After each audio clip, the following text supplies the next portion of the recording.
अपने बीच भारतीय जनता पार्टी के माननीय राष्ट्रीय प्रवक्ता सांसद डॉक्टर संबित पात्रा जी आपको संबोधित करेंगे। मेरा विनम्र निवेदन है माननीय संबित जी से आपको संबोधित करें। धन्यवाद संजय जी और मित्र के हमारे प्रेस के सारे मित्रों को बहुत बहुत अभिनंदन, बहुत बहुत स्वागतम। आज आप जानते हैं 26 तारीख है, 26 जून है। स्वाभाविक रूप से एक महत्वपूर्ण दिन है, ऐतिहासिक दिन है। आज से 50 वर्ष पूर्व जब भारत उठा था, प्रातःकाल तब भारत के प्रत्येक नागरिक को मालूम पड़ा था कि श्रीमती इंदिरा गांधी तत्कालीन प्रधानमंत्री कांग्रेस पार्टी से उन्होंने देश में इमरजेंसी अर्थात आपातकाल लगाया था। और आप देखिए विडंबना कि आज 26 तारीख को 18वीं लोकसभा चल रही होती है और माननीय ओम बिड़ला जी दोबारा चुन करके निर्वाचित होकर स्पीकर बनते हैं। लोकतांत्रिक प्रक्रिया से निर्वाचित होकर स्पीकर का निर्वाचन होना, जनरली हम इन विषयों में हमेशा कंसेंसस देखते हैं, मगर एक लोकतांत्रिक प्रक्रिया से गुजरकर ओम बिड़ला जी दोबारा स्पीकर बनते हैं, वाचस्पति बनते हैं। वाचस्पति के कुर्सी पर बैठने के पश्चात उन्होंने माननीय प्रधानमंत्री जी से कहा कि आप अपने मंत्रिमंडल से तारुफ इंट्रोडक्शन कराइए।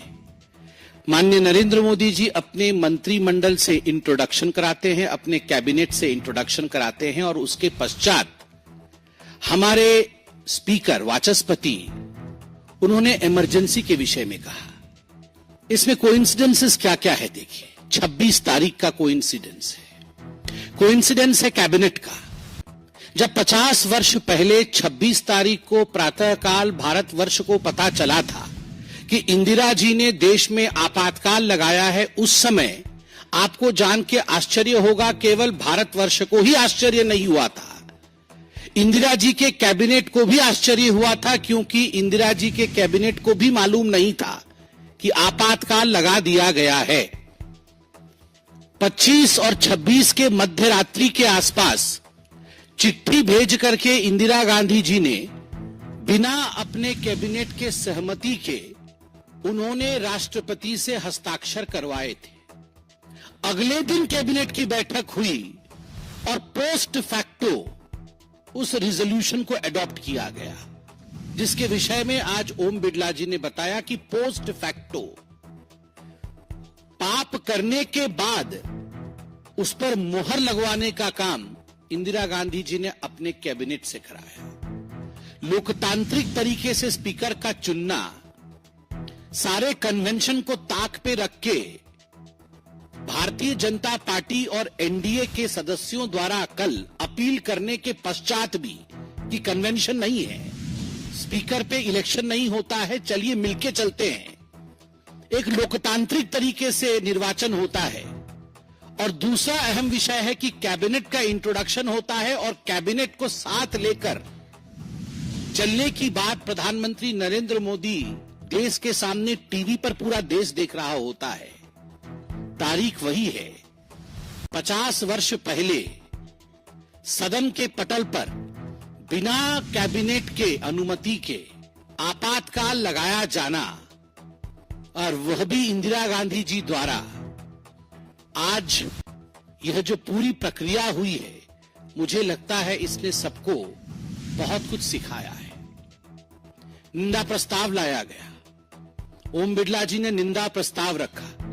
निंदा प्रस्ताव के दौरान उन्होंने इमरजेंसी के समय जो जो विघ्न बाधाएं थी, जो दिक्कतें थी, उन सब दिक्कतों को ओम बिड़ला जी ने उजागर किया।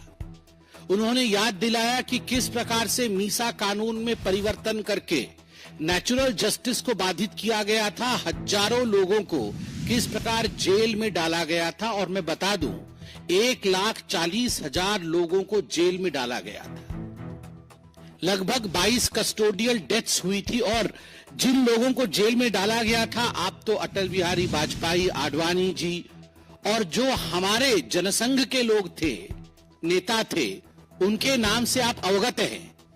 मगर आप कई लोग जानते हैं कि चरण सिंह जी भी जेल में थे, मुलायम सिंह यादव भी जेल में थे, लालू प्रसाद यादव भी जेल गए थे, देवीलाल जी भी जेल गए थे, एम करुणानिधि भी जेल गए थे, एम के स्टालिन भी जेल गए थे, शरद यादव भी जेल गए थे, और सामने ही बैठे हुए थे आज ट्रेजरी बेंच के सामने श्री टी.आर. बालू, जिन्होंने धन्यवाद प्रस्ताव रखा था निर्वाचन के पश्चात।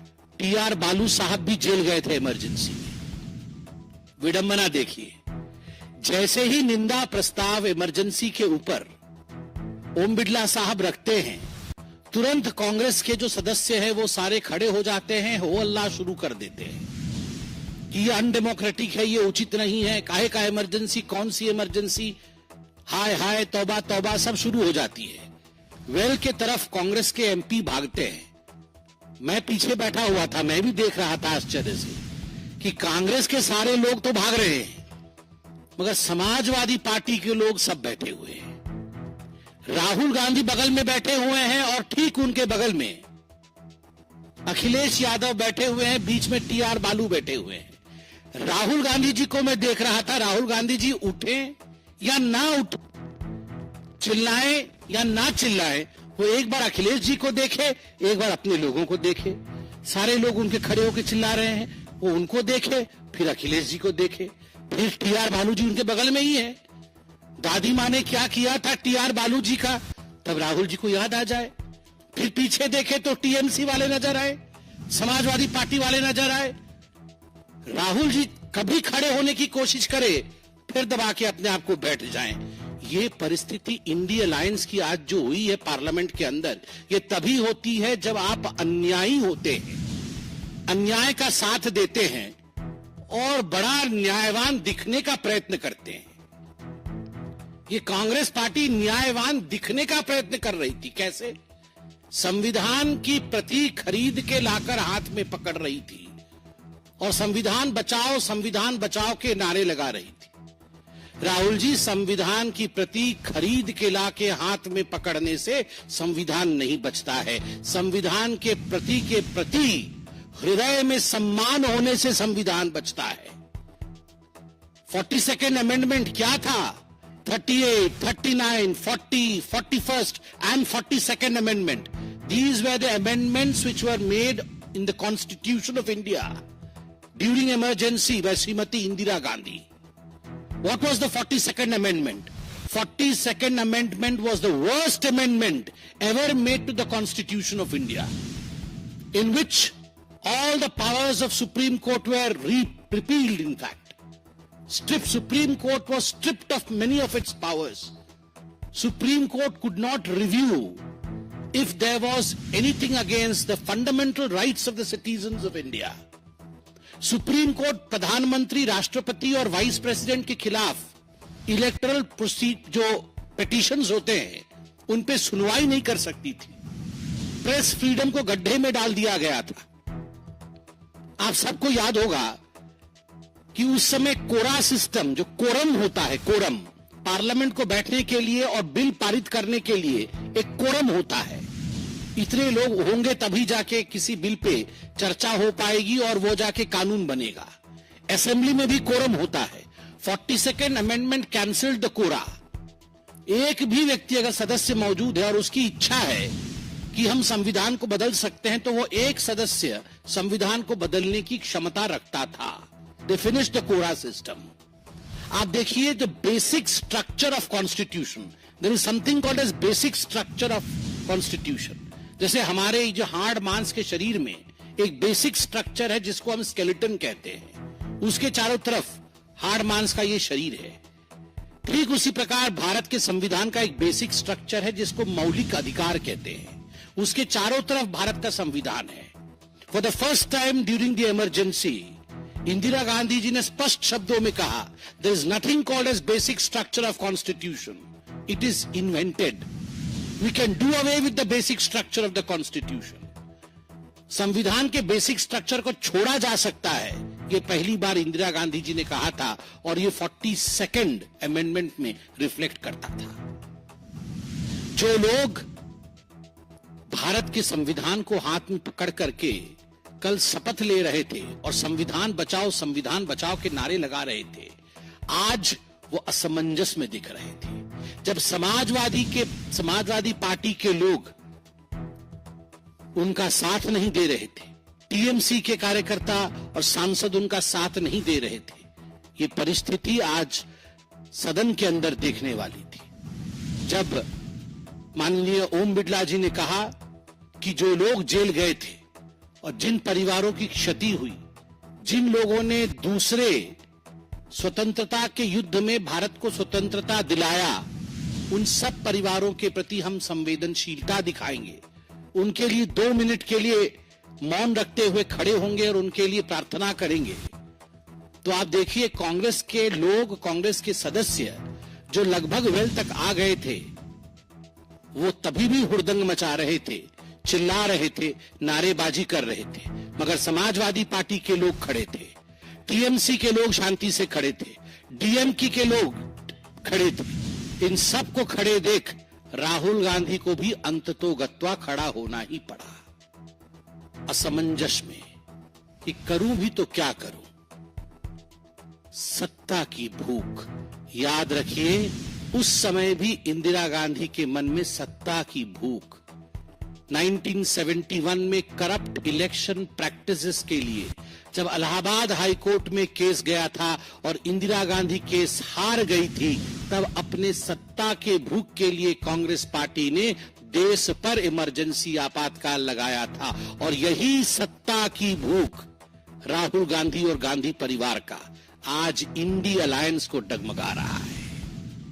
जानते तो राहुल गांधी भी है कि गलती तो दादी ने की है, हमारे परिवार ने किया है, मगर असमंजस, क्योंकि सत्ता किस प्रकार से मिले केवल ख्याल उसी का है। बंधुओं, बहुत बहुत धन्यवाद। कोई प्रश्न हो इस पे तो अवश्य पूछिए।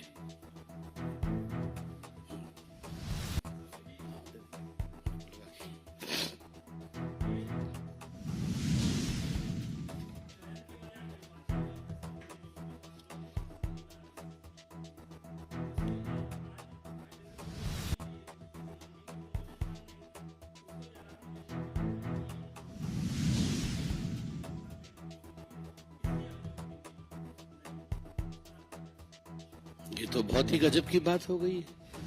मतलब कल जब हम कह रहे थे चलिए साथ मिलके चलेंगे, तब कह रहे थे नहीं जी, हमारा कैंडिडेट भी होगा, हम ठीक बात है। ये कह रहे हैं कि गुल खाए और गुलगुले से परहेज, बात तो बिल्कुल ठीक है, मगर कल तो कह रहे थे कि निर्वाचन होगा, इलेक्शन होगा, और आज जब नतीजा सामने है, वो जानते थे संख्या उनके पास नहीं है, तो स्वाभाविक है, और क्या बचता है कहने का, यही कहेंगे। मगर मैं आज धन्यवाद देना चाहूंगा उन तमाम सांसदों का, चाहे वो किसी भी दल से हो, चाहे वो समाजवादी पार्टी के हो, चाहे वो टीएमसी के हो, चाहे वो डीएमके के हो, जिन लोगों ने आज संवेदना दिखाई, जिन लोगों ने आज खड़े होकर मौन धारण किया, शांति पाठ की, उन लोगों के लिए जिनकी शहादत हुई थी, जिन्होंने बलिदान दिया था इमरजेंसी के समय, जिन परिवारों के लोग जेल में थे, उनके लिए उन्होंने शांति पाठ किया, उसके लिए हर सांसद को धन्यवाद जिसने सहमति जताई और जो खड़े हुए।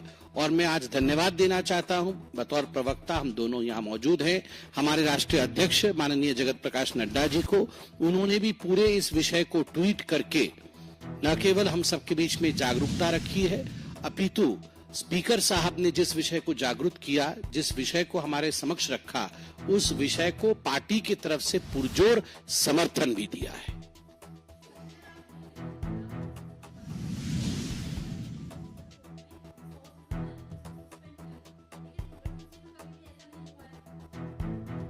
किस चीज को किस चीज से कंपैरिजन कर रहे हैं? संजय राउत जी को बताइए कि कंपैरिजन भी किसके बीच में किस चीज की कर रहे हैं? India TV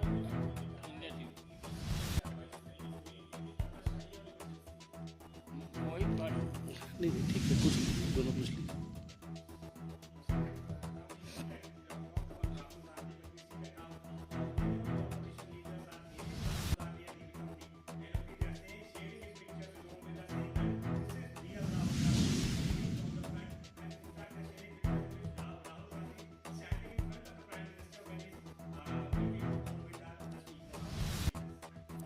So who is real Gandhi? Real Rahul Gandhi? Even we want to know.